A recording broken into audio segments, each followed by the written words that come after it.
After e4, c5, knight f3, knight c6, white plays bishop e5, the Rossolimo is on the board. In this video we're going to continue the saga of the queen b6 move. Now as mentioned in the previous two videos, bishop to a4 is the move. We're exploiting the fact that black can never play the move b5 because of the queen is in b6 and the bishop is going to sit very well on this square. So in the previous videos we went through g6 and all the variations that happen next. So in this video we're going to go through d6. And then the next video we'll go through e6. Now d6 is one of the most popular moves as well, just like g6. So after d6, the idea of the black player is simply to be able to release the light square bishop.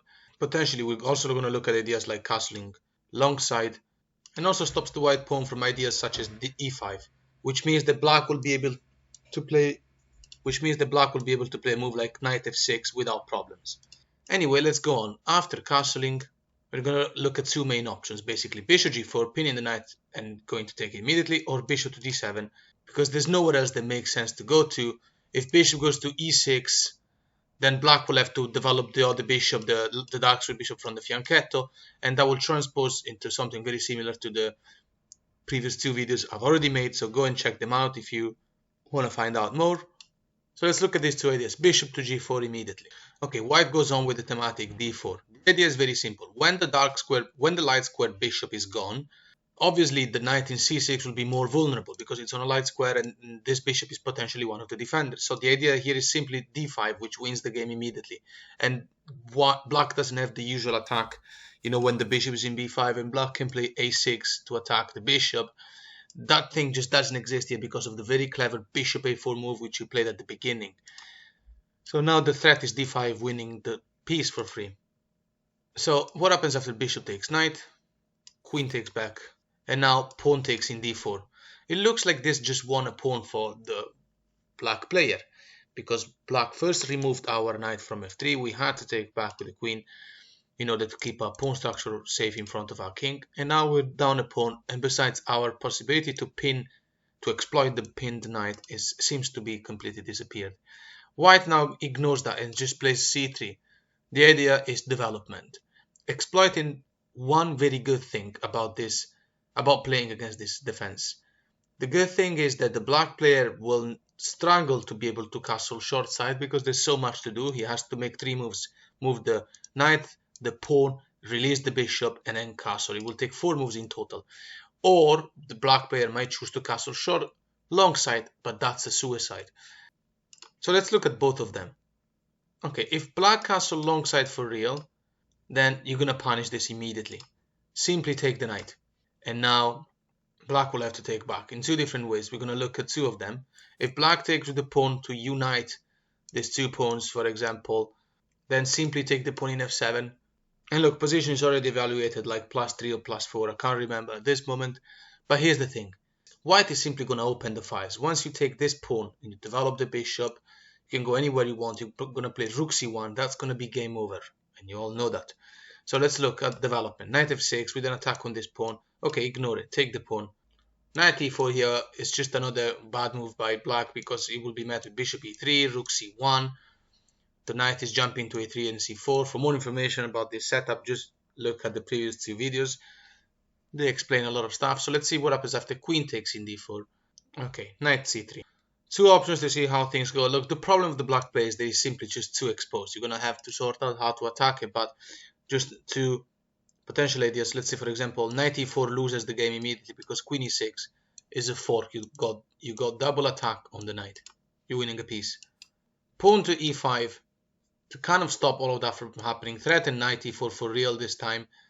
Maybe give black the possibility to play rook to f7, develop the bishop, and play maybe a normal game. The rook from f7 will come with the tempo on the queen and will be able to go to the 7th rank, giving more protection to the black king. This is also punished with bishop to e3 attacking the queen. The queen's got nowhere to go except queen to b4. Well, also queen to d3, but that also loses a tempo. Queen to b4.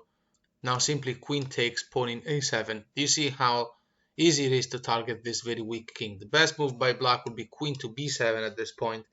White's best would be queen to a4. Position evaluated +5 or +6. And nothing stops you from playing the rooks on the open file. This king will not be able to go and walk to safety like this. It's insane to even think about it because of the many threats. The engine does consider this as if white was up a piece. So, well, let's say, for example, bishop e7 developing. Okay, white goes on with b4.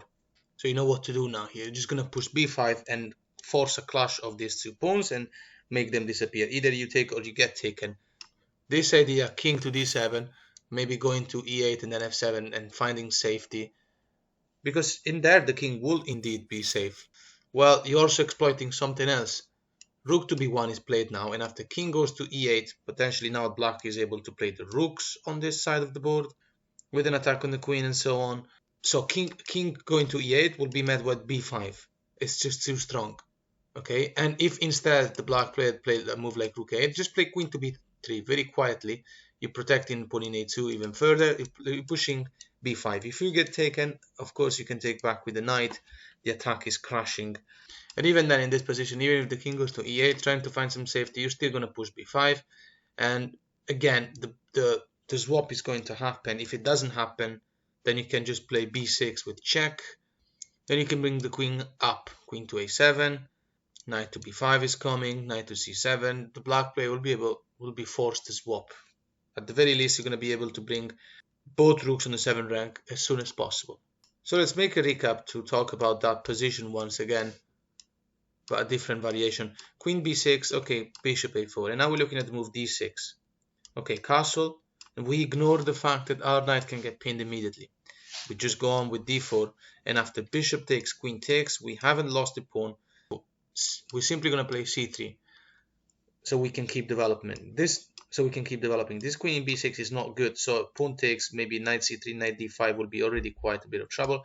Let's look at that in a minute. What happens when black castle to try and find safety, considering that the short castle is going to be impossible for the moment? As we said, we take the knight. What happens when queen takes back? Okay, now we take the pawn, and this is actually a worse position than before, because the development of the white player now is even smoother, even easier. We're threatening to just move the bishop away and rook to c1, the rook will be defended by the bishop. Then we're also threatening knight a3 with the arrival of the other rook. So after king to b8, necessary move in this type of position, of course, to stop that from happening. Did the black player actually find some safety? No, white goes on with d5. This is going to be a torture. The queen will have to move. Queen going to b6 is bad because you're going to play bishop e3, and this pawn in b2 is poisoned. Because when you move the knight, these two rooks are both going to come on the open file. There's so much attack on that queen, on that king. The queen will be able to come to b3 as well. The knight can jump to c4. Position is evaluated +4 already, even though black is up a pawn. So that's a poisoned pawn. In this position after d5, if queen goes to d7 for some more safety, that's a slightly better move. But look at the development of the black player. White plays queen a3, exploiting the super strong pawn in d5, controlling c6 and e6, meaning that this bishop will not be able to develop. And now let's say black goes on with development, knight f6, with bishop to e3, threatening to go to a7 soon enough with the help of the rook. Pawn blocking and also allowing queen to defend. a7 is met by queen to d3, defending the pawn in e4. We have no reason to lose that pawn. So now the black player will try to keep developing. g6, the only way to develop this bishop, which could be placed in a nice diagonal. But it's already too late, because after that move, white goes on with a4. And how is black going to stop this attack? You're going to play a5 no matter what. If black plays bishop to g7, here your best move is f3, solidifying the pawn in the center, because black is threatening to win a pawn. And also that comes with an attack on the pawn and potentially taking the rook. And it might be that black wants to give us knight and bishop for a rook and 2 pawns to reduce our very strong initiative. But that's not the case, because a4 was a very good move by us, which allows us, in case black takes any of these pawns, just take back with the pawn. And when bishop goes to b2, you can just play rook a2, so that doesn't trap the rook. So this idea fails. However, f3 is still considered the best move by the engine to solidify these pawns. Also because we do mean to take this pawn to b4 at some point. And so that will leave our rook unguarded. So the black player will really try to play some sacrifice with that knight. Also, on top of that, this just makes now this knight useless. There's nowhere to go for the knight, and there's also nowhere to go for the queen. So let's look at this move. Rook to c8, putting the rook on an open file. It really looks like black is now safe. At least the king seems to be safe for the moment. But it's too late. a5. And now nothing stops us from just winning this pawn and placing our pieces properly. Knight c3, the rook is going up, the queen is going up, the rook is doubling up. So queen to b7 going to protect it a little bit more. Doesn't help, you're just taking the pawn. Pawn takes back. Knight a3, and we'll close this line here because the knight is now threatening, and that's inevitable, to play knight to b5. That's going to happen no matter what. The rook is coming to a7, the other rook is going to support it. Position evaluated +6, so let's move on to the next line. So from the start, knight f3, knight c6, bishop b5, queen to b6. Okay, bishop a4 comes now, and in this video we're going to go through d6. Next video will be e6. As mentioned, we castle now, and what happens now after bishop to d7? The quiet variation. This is an annoying type of move that I personally don't like to meet, but let's see how to exploit it. It's pretty similar. We just play c3. c3 is a thematic move when you have a bishop in a4 because it always gives it the possibility to retreat to c2 potentially and then attack a very good diagonal. So after knight to f6 attacking the pawn in e4, we ignore it and play d4. Quickly see how wrong it goes after knight takes e4. So we lost the pawn, but we're going to play d5. You might argue that this is weird because this knight in c6 is not pinned, he can just move. Did we just lose a central pawn? No, this move punishes the black player immediately. The knight will have to move. Well, either way, let's say the knight goes to a5. The thing is, you're going to take the bishop. That comes with check. King takes, and now queen a4, that comes with check, and wins the knight in e4. So that was a very vulnerable place to go to for the black player. So after d5 in this position, what happens after knight to e5? This doesn't really stop anything because we're just going to take the knight for free. This knight cannot be taken back for the same reason.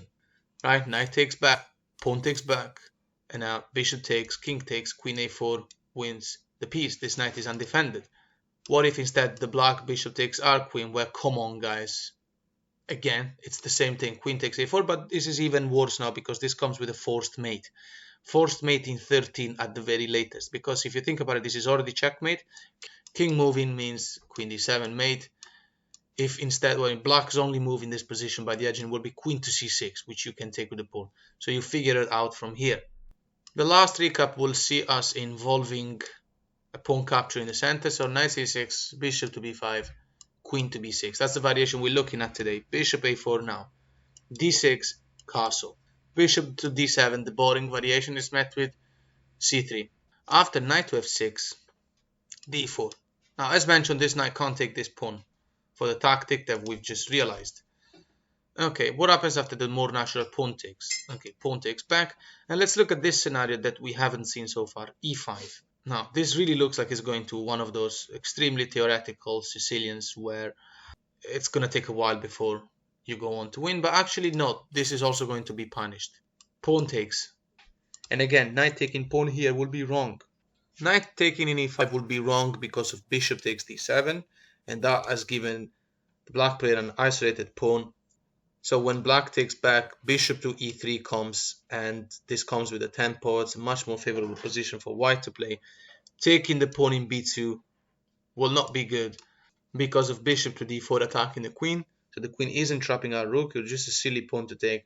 And after queen moving to b5 to save herself, this is met by knight to c3 winning another tempo. This is also coming with rook to b1, conquering the 7th rank. And things wouldn't have changed if the queen had picked this square, queen to b4, to save herself from the attack. You will still play knight c3 with the threat of rook to b1. The knight is also protecting the pawn in e4. The bishop is defended, so there's no reason for black to go into such a game. If black gets even more greedy and plays b6, stopping our attack, rook to b1, going to b7, then this gives you an idea of what's actually going on. Bishop takes knight, and it's game over completely because knight takes back, and now we can play knight to d5, threatening the queen, threatening c7. So after the knight takes 5 seems like an obvious move, but it's just too late because queen to d5 comes with an attack on the rook and a much bigger problem for black because it looks like black can just save the rook. Let's say rook to c8, but look, the position has been evaluated +6 for a while, +5 or +6. Rook a to c1, very simply forces what? either black takes you or doesn't take you, you are infiltrating and coming with a checkmate soon enough. And even if the rook had gone to d8, for example, I showed the example of what happens when the rook goes to a tradable file. What happens after rook to d8, for instance, then knight to g5, threatening checkmate. And the queen has no access to such a square. Funny thing is that after rook f7, protecting checkmate, white goes on with rook f to c1, threatening the inevitable. So to conclude, we'll do the last recap so that we can do that line as well. Queen to b6, bishop a4, d6, castle, bishop to d7, c3, knight to f6, d4, ignoring the pawn. Obviously we know why. So after pawn takes and pawn takes, we're looking at e5. Okay, we take. What happens when the pawn takes back? Now this looks like the most solid variation. Okay, white goes on with knight to c3, protecting the pawn. And let's look at this scenario which we haven't seen. Bishop to b4. How do we meet this type of idea? Very similar to before. This is our goal. Knight to d5 is our goal in this type of, is one of our goals in this type of, when we face this type of Sicilian. Attacks the queen. Potentially you can trade with this knight, and also leaves this pawn in e4 unguarded because we don't care about that pawn, since we want to open the files because the black king is not castle. Now this is the variation where the opponent king is the closest it's ever been to castling. Knight to d5, this is a tremendous attack. It also comes with an attack on the bishop, so that means we're threatening to take this knight and then take this bishop for free if the queen goes away. If the queen goes to a5, we also have ideas like a3, and when the bishop moves b4, the queen has to go away from that diagonal, the dark diagonal, which allows us to play knight c7. So the threats are so many. So what happens after knight takes in d5? The move that everyone will probably play at this point.